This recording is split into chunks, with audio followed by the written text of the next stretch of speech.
Hello guys, तो welcome to your channel MBA वाला। आप लोग सब लोग कैट दे चुके हो, पर मैं जानता हूँ कि एक मन में क्वेरी चल रही है। सर, एनमेट का पेपर आ रहा है, सर क्या अलग पढ़ना है, सर मार्किंग स्कीम क्या होने वाली है, सर नेगेटिव मार्किंग होती है कि नहीं होती है। इन सब सवालों का जवाब आपको मिलेगा इस वीडियो में। तो guys, myself Rahul Batla, I am from IIT Roorkee. मैं आपका quant expert, our channel MBA वाला। तो जानते हैं how is CAT different from NMAT. Guys, सबसे पहले नंबर ऑफ क्वेश्चंस में क्या फर्क है, चलो देखते हैं। कैट आप लोग जानते हो कि simple ARC we have 24 question, LRDI 20 question, quant 22 question. पर एनमैट में we have 36 questions for each section. कोई भेदभाव नहीं है, चाहे आपका लैंग्वेज स्किल्स हो, क्वांटिटेटिव सेक्शन हो या आपका लॉजिकल रीजनिंग, कोई भेदभाव नहीं है। सब में 36 क्वेश्चन। बट एक चीज ध्यान रखना, यहाँ पर क्वांट को DI के साथ मिला दिया गया। यहाँ पे LRDI सेक्शन नहीं है, लॉजिकल रीजनिंग अलग सेक्शन है, और क्वांट के साथ मिक्स किया गया है DI को। इस चीज का आपको सबसे पहले ध्यान रखना पड़ेगा। सेकेंडली, क्वेश्चन के नंबर में तो भेदभाव नहीं है, पर टाइमिंग्स में 28 मिनट में 36 क्वेश्चन लगाने हैं गाइस वर्बल के। आपके मन में बात चल रही होगी कि 28 मिनट्स में 36 क्वेश्चन कैसे होगा। अभी समझते हैं। 52 मिनट्स में 36 क्वेश्चन एंड 40 मिनट्स में 36 क्वेश्चन फॉर लॉजिकल रीजनिंग। तो गाइज मोर और लेस यहाँ पे जो नंबर ऑफ क्वेश्चन है वो तो सेम है, पर जो एक्चुअल डिफरेंस आने वाला है वो आएगा आपका टाइमिंग्स में। तो टाइमिंग्स का एकदम ध्यान में रख के जाना। लेवल ऑफ डिफिकल्टी यहाँ तो moderate to difficult, moderate to difficult, difficult. तो क्वांट आप लोग सब लोग जानते हो, LRDI सब लोग जानते हो, वर्बल सब लोग जानते हो। In terms of CAT difficult side पे ही रहता है थोड़ा सा। इस बार के कैट के पेपर को देखें तो लोगों को वर्बल थोड़ा सा इजी या मॉडरेट लगा है, पर ऐसा इसलिए क्योंकि आप लोगों ने प्रैक्टिस बहुत कर ली है, अदरवाइज आता हार्ड ही है। और आपका क्वांट सेक्शन और LRDI सेक्शन भी कैट में तो हार्ड साइड पे रहता है, पर एनमैट में भी क्या ऐसा है? नहीं, एनमैट में आप difficulty level easy to moderate ही एक्सपेक्ट करके जाना हर एक सेक्शन से, राइट। चाहे आपका लैंग्वेज स्किल्स हो, चाहे आपका क्वांट एंड DI हो, चाहे आपका लॉजिकल रीजनिंग हो, तीनों का जो सेक्शनल है वो इजी टू मॉडरेट साइड पे ही रहेगा। इतने टाइम टेकिंग क्वेश्चंस नहीं होने वाले हैं जितने कैट में होते हैं। वर्बल में रीडिंग की बात करोगे तो जो स्ट्रक्चर ऑफ सेंटेंस है that's not going to be very difficult, simple होगा, आसानी से पढ़ने में समझ में आएगा। बस की डिफरेंस जो है वो आपको ध्यान रखना है कि NMAT that is a speed based test, right. यहाँ पे जो की है वो है स्पीड। आपने देखा number of questions and time, right, वहां पे बहुत डिफरेंस है। 36 108 क्वेश्चन 120 मिनट्स। एक क्वेश्चन पे आपको 1 मिनट से थोड़ा सा ज्यादा टाइम मिल रहा है, आप 1 मिनट पर क्वेश्चन ही पकड़ के चलो, जबकि कैट में ऐसा नहीं होता। 66 क्वेश्चन एंड 120 मिनट्स, 2 मिनट के आसपास का रेशियो आता है, पर एनमैट में 1 मिनट के आसपास का रेशियो आता है। तो all the thing is about the time. ये स्प्रिंट है गाइस, 100 मीटर रेस है एनमैट। जैसे ही पेपर मिला भागना start. Where is CAT? CAT was very strategic, आपका बहुत सिलेक्टिव अप्रोच होता था। आपके पास पेपर आता था, आप सोचते थे इन 22 में से कौन से सवाल लगाने हैं, 2 RC करूं, 1 RC छोड़ दूं, राइट। बहुत सिलेक्टिव होना पड़ता था क्योंकि मार्किंग स्कीम भी वैसी होती थी। एनमैट में ऐसा नहीं है, you have to go at end start attempting. जो नहीं आ रहा है उसमें फटाफट गेस करना शुरू करो। क्यों? वाई? सी, एनमैट में हर एक क्वेश्चन को सही करने का मिलेगा 1 मार्क, और अगर गलत कर दिया तो क्या? Guys, there is no negative marking. बिंदास अटेम्प्ट करो, यही अपने अंदर ट्रांजिशन लेके आना है। कैट में यू आर वेरी सिलेक्टिव, आता है तो करते थे, नहीं आता था तो छोड़ देते थे, टाइम खराब नहीं करते थे। एनमैट में जो क्वेश्चन आता है करो, जो नहीं आता फटाफट तुक्का मारो, आगे बढ़ो। टाइम खराब करने की जरूरत नहीं है कि सर ट्राई कर रहे थे। कोई भी क्वेश्चन ईगो पे तो बिल्कुल मत लो। मैथ्स में स्ट्रांग हो, वर्बल में स्ट्रांग हो, डजेंट मैटर। एक क्वेश्चन नहीं आ रहा है, तुक्का मारो, आगे भागो, नेगेटिव मार्किंग नहीं है। मेक श्योर आप पेपर खत्म जरूर करो। आखिरी के तुक्के नहीं लगाए, दूसरे लोग तुक्के लगा देंगे, 20 तुक्के भी लगाते हैं। 1/4 1/5 के हिसाब से भी अगर हम प्रोबेबिलिटी पकड़ के चलें तो भी 4-5 तुक्का सही हो जाएगा, वो आपसे आगे निकल जाएगा। Make sure you attempt all the questions, यही एनमैट में की बनने वाला है गाइस। बिलीव मी, अगर आप पूरा पेपर अटेम्प्ट नहीं करते हो आपका स्कोर नहीं आएगा। पूरा पेपर अटेम्प्ट करना है, जो आता है फटाफट करो, जो नहीं आता है फटाफट तुक्का मारो, आगे बढ़ो। कोई क्वेश्चन आपको आता है पर बहुत लेंदी है, उसको भी तुक्का मारो, आगे बढ़ो। क्वेश्चन बहुत मिलेंगे करने को। 108 सवाल 120 मिनट, दोबारा रिपीट कर रहा हूँ। यहाँ पे स्कोरिंग जो होती है वो टोटल 198 मार्क्स बन जाता है। कैट में 66 क्वेश्चन +3 -1। एनमैट में स्केल स्कोर आता है 36 to 360। Each section 12 to 120। ये स्कोरिंग बहुत डिफरेंट है, ये मार्क्स नहीं है गाइस, ये स्केल स्कोर है जो आपके परसेंटाइल बेसिस पे निकल के आते हैं। 120 is the maximum scale score you can get in any particular module. Module मतलब लॉजिकल रीजनिंग या क्वांट डीआई या फिर आपका verbal ability, right. And 12 is the minimum. 36 से 360 आप स्कोर कर सकते हो। सर अब आपके मन में एक दिमाग में क्वेश्चन चल रहा होगा कि हमको लाना कितना है एक अच्छे कॉलेजेस के लिए। तो गाइस एनमैट में एक अच्छा स्कोर होता है 220 प्लस, 99 परसेंटाइल पार हो गया, राइट। 220 को 99 परसेंटाइल पकड़ के चलो। तो हम थोड़ा सा इसके बारे में जानते हैं बाद में। अभी हम एक बार बात करते हैं कि हमको एक्स्ट्रा क्या पढ़ना है, ठीक है। परसेंटाइल पे आराम से आएंगे जब कॉलेजेस के बारे में डिस्कस करेंगे। अभी जानते हैं कि कैट की तैयारी तो कर ली, लास्ट 6 मंथ डेडिकेट कर दिए कैट को।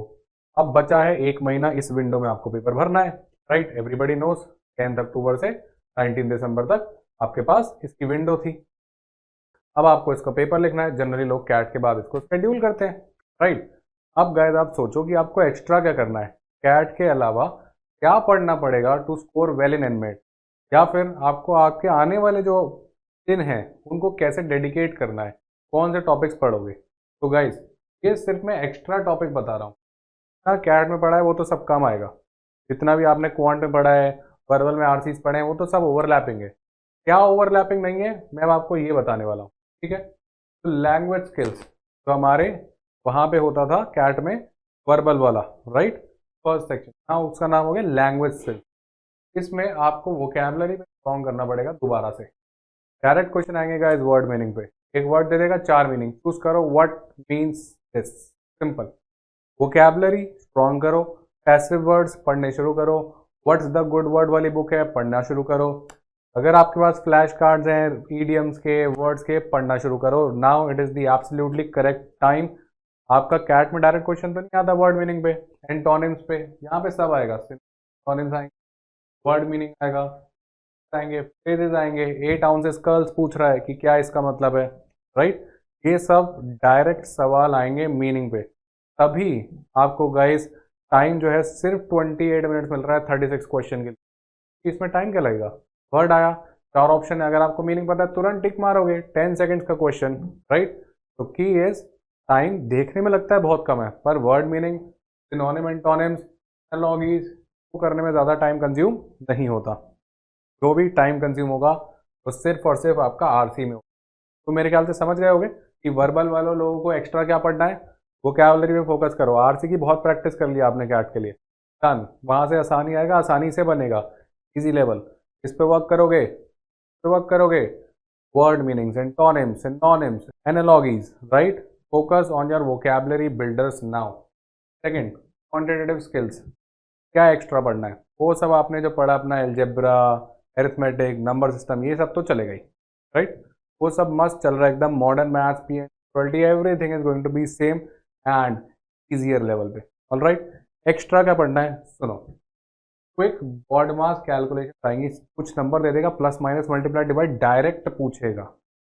अभी रिसेंटली विनीत सर ने एक वीडियो डाला था डिजिटल सम ट्रिक, वो डिजिटल सम की वीडियो जाके देखो, वहां पे आपको ट्रिक मिलेगा कि वो long BODMAS calculation 5 digit 4 digit multiplication addition कैसे करते हैं, वहां से क्वेश्चंस बनने लग जाएंगे। लास्ट डिजिट हैक सीखो कि इस पर्टिकुलर प्रोडक्ट की लास्ट डिजिट क्या होगी, वहां से क्वेश्चन बनने लग जाएंगे। पूरा मल्टीप्लाई डिवाइड करना नहीं पड़ेगा, लॉजिकली सोचना तुरंत होगा, अदरवाइज फंस जाओगे। डायरेक्ट बॉड मास कैलकुलेशन ट्रिक सीखो, मिसिंग नंबर्स आने लगेंगे गाइस। याद है बचपन में पढ़ते थे, एनटीएससी का पेपर आता था, ओलंपियाड्स का क्वेश्चन आता था, एक सीरीज होती थी, एक मिसिंग पीस होता था। कभी ऐसा होता था कि 4-5 नंबर दे दिए, बोल रहे हैं कि इसमें से ऑड वन आउट कौन सा है, बाकी सीरीज तो ये एक ऑड वन आउट कौन सा है वो बताना पड़ेगा। तो इतने simple direct questions, that's why guys time बहुत लो रखा गया है। Next guys, focus on number C, patterns ढूंढो, एपी, जीपी, एजीपी, ये सब पढ़ लो, आपको हेल्प करेगा, राइट। रेस्ट जो आपने पढ़ लिया अरिथमेटिक, वर्ड प्रॉब्लम, वो सब सेम ही है, तो उसके लिए आपको टेंशन लेने की जरूरत बिल्कुल भी नहीं है। 6 महीने प्रिपेयर किया उसके लिए, और कितना करोगे, right. Let's come to the logical reasoning. यहाँ पर एक्स्ट्रा क्या आ रहा है, एलआर, जो आपका उधर होता है ना कैट में एलआर डीआई सेक्शन, यहाँ पे लॉजिकल रीजनिंग टीआई ऊपर डाल दिया क्वांट के साथ। अब लॉजिकल रीजनिंग में क्या पढ़ना है, पहले कैट में हुआ करता था ब्लड रिलेशन, राइट, कैलेंडर्स। अब कैट उस पर सवाल कम पूछता है, इस बार भी नहीं आया, सारा नेटवर्क डायग्राम ग्रिड्स इन सब पे आया, वो तो आएगा ही यहाँ पर भी, राइट। एक्स्ट्रा क्या आ सकता है, लॉजिकल रीजनिंग में, सुनो, डिसीजन मेकिंग, ये थोड़ा सा ट्रिकियर पार्ट हो जाता है यहाँ पे एनमैट में, जो बच्चा कैट के लिए प्रिपेयर कर रहा है, तो इस पे मेहनत की करी जा सकती है, 7 दिन इसको डेडिकेट किए जा सकते हैं। Blood relations, course of action कुछ आपको पर्टिकुलर सेट ऑफ डेटा दे देगा और बोलेगा कि अब हमको क्या करना चाहिए, 4 ऑप्शन। तो इन सब क्वेश्चन को कैसे करते हैं, कैसे हैक करते हैं, कैसे सही आंसर तक पहुंचते हैं, इन पर अगर अगले 7 दिन में मेहनत करोगे तो आप अपने स्कोर को मैक्सिमाइज कर सकते हैं। अगर आपने कैट में क्रिटिकल रीजनिंग पे मेहनत करी है, काफ़ी सारे बच्चे कैट में सिर्फ आरसी पढ़ते चले जाते हैं, या फिर सिर्फ पैराजंबल और आरसी के बेस पे चले जाते हैं। अगर आपने क्रिटिकल रीजनिंग पढ़ी है तो एनमैट में बहुत फायदा होने वाला है। You will get argument inference questions and argument issue questions, right. हाँ, मैंने लिखा भी हुआ है आर्ग्यूमेंट क्वेश्चन, राइट। एक आर्ग्यूमेंट दे देगा, इन्फ्रेंस पूछेगा, एक आर्ग्यूमेंट दे देगा, इशू, राइट, इस तरीके के question. Course of action, decision making, argument, issue, actions, ये अब आपके लिए ज़्यादा इंपॉर्टेंट होने, तो इन पर ध्यान रखो। This is what you need study extra. I repeat, CAT में जो पढ़ चुके वो तो आएगा ही, अगले 10-15 दिन में एनमैट देने से पहले कुछ और पढ़ना चाहते हो स्कोर को मैक्सिमाइज, ये वो एरियाज हैं जहाँ पे इजीली स्कोर किया जा सकता है। स्पेसिफिकली गैस मारने में तो हेल्प हो ही जाएगी, राइट, क्योंकि गैस तो मारोगे, खाली कुछ नहीं छोड़ना है यहाँ पे, जनता खाली कुछ मत छोड़ना, बेवकूफ़ी करके आ रहे हो। नेगेटिव मार्किंग नहीं है, ध्यान रखना, उस अप्रोच से मत जाना, सिलेक्ट कर रहे हो, भागो, रेस लगाओ, सोचो एक स्प्रिंट में रख दिया है 100 मीटर में, बगल में सब लोग सिर्फ भाग रहे हैं, सिर्फ रन करो, स्पीड टेस्ट है ये। नाउ थिंग्स तो थोड़ी कैट से अलग है। पहली बात, आप एनमेट का एग्जाम 3 बार दे सकते हैं, राइट। एक आपका नॉर्मल टेस्ट, 2 आपके पास रीटेक होते हैं, पर ध्यान ये रखना आपके पास 15 दिन का गैप होना चाहिए 2 रेगुलर और कंसेक्यूटिव टेस्ट के बीच में, या 2 रीटेक के बीच में गैप होना चाहिए 15 दिन का, राइट। तो रिमेंबर, अगर आपने 2 टेस्ट प्लान करने हैं और अभी तक आपने एक भी नहीं दिया है, तो लास्ट डेट है 19 दिसंबर की, तो आप 1-2 दिसंबर के पास, राइट, यानी कि आज कल परसों में पहला टेक दे दो, ताकि 15 दिन का गैप हो जाए और आप एक और टेक दे पाओ। अगर आप 5-10 तारीख को एक टेक दे रहे हो तो रीटेक का ऑप्शन आपके लिए खत्म हो जाता है। Within 2 to 3 days if you give the exam then only you can take another take, अगर तक अभी तक आपने कोई भी टेस्ट नहीं दिया है तो, बिकॉज 2 टेस्ट के बीच में 15 दिन का गैप होना बहुत ज़रूरी है। ऐसा नहीं कि सर मैं सारे दिन बचा रहा हूँ, लास्ट में 3 दिन 3 अटेम्प्ट दे दूंगा, it's not gonna work. Simple retakes allowed, but minimum 15 days का गैप। और अगर आप NMIMS को टारगेट कर रहे हो, काफ़ी सारे लोग इसको नारसी मुंजी के नाम से भी जानते हैं, अगर आप इस कॉलेज को टारगेट कर रहे हो तो ये साल सिर्फ और सिर्फ फर्स्ट टेक बेसिस एडमिशन देगा, right, only first take of your test, सिर्फ और सिर्फ फर्स्ट अटेम्प्ट देगा। सेकेंड रीटेक, थर्ड रीटेक, इन सब पे आपको नारसी मुंजी लेने वाला है। तो अगर आपका प्लान नारसी मुंजी का है, फर्स्ट में स्कोर नहीं आया, रीटेक सिर्फ इसके लिए ले रहे थे, पैसा बर्बाद कर रहे हो, आपको वैसे ही वो कंसीडर नहीं करने वाला, सिंपल एज दैट। और कौन से कॉलेजेस हैं एनमैट से जो आपको ले सकते हैं, उनके बारे में थोड़ा सा जान लेते हैं, परसेंटाइल के बारे में थोड़ा सा जान लेते हैं, कितने क्वेश्चंस करने हैं, कितना स्कोर करने के लिए थोड़ा सा जान लेते हैं। NMIMS Mumbai, NMIMS Bangalore and Hyderabad के लिए जनता टारगेट करती है, मेजरली मुंबई के लिए करती है। आप लोग भी सब अगर एनमैट दे रहे हो, आपका ड्रीम कॉलेज अभी फिर NMIMS मुंबई हो रहा होगा।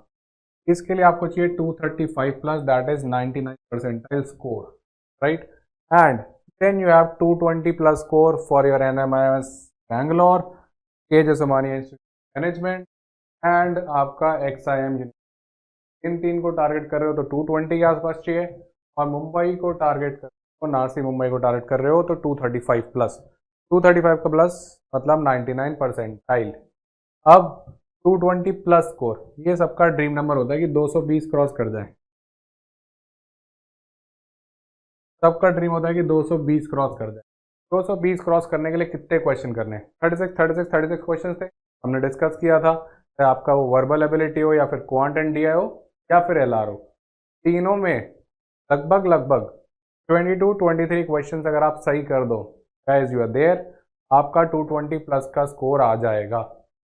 अब 36 में से अगर आप 18 खुद से बना लेते हो, इमेजिन आपने सिर्फ 18 अटेम्प्ट करे ढंग से जो आपको आते थे। द नेक्स्ट 18 क्वेश्चंस तो आपने तुक्का लगाया है, उसमें से अगर 3-4 सही हो जाते हैं right, which is highly highly probable thing कि आपके पास बचे हुए 18 तुक्कों में से 4 या 5 सही हो जाएं तो आप उस 22-23 नंबर पे पहुंच जाते हो। Aim that you do yourself 8-19 question. इतना हो गया, बाकी तुक्के लगा दिए, काम बन जाएगा, बिल्कुल कोई डरने की जरूरत नहीं है। एम करो 220 प्लस, 35 प्लस आ जाता है तो यहाँ जाएंगे, और 220 प्लस अगर आ जाता है तो बैंगलोर है, ये जो सोमानिया है, XIM है राइट, XIM इज जेवियर, काफी सारे लोग इसको जेवियर के नाम right. Then we have SRM university, तो आपको 180 प्लस पे भी ले लेता है, 180 प्लस इजीली आ जाता है, not a very high percentile, 75 to 80 percentile. जो बच्चा कैट के लिए प्रिपेयर कर चुका है अच्छे से, उसको इसका डिफिकल्टी लेवल आसान लगेगा, पर कुछ एक्स्ट्रा टाइप ऑफ क्वेश्चन है आपको बताए उनको जरूर करके जाना, नहीं तो वहाँ पे आप लोग लैग कर जाओगे। और बहुत इजी क्वेश्चन है वो, टाइम नहीं लगता उनको सीखने में, अगले 10 दिन में सीखो, आराम से एक अटेम्प्ट दो और फोड़ के आओ guys. That is me Rahul Batla signing off, all the very best for your NMAT. और कोई भी क्वेरीज हो तो कमेंट में जाके बता दो, I will come up with the answer right. आपको जो भी एनमैट से रिलेटेड जाननी है बेझिझक पूछो, हम लोग हैं आपके, सारे कमेंट्स को पढ़ के प्रॉपरली आंसर करेंगे। And all the very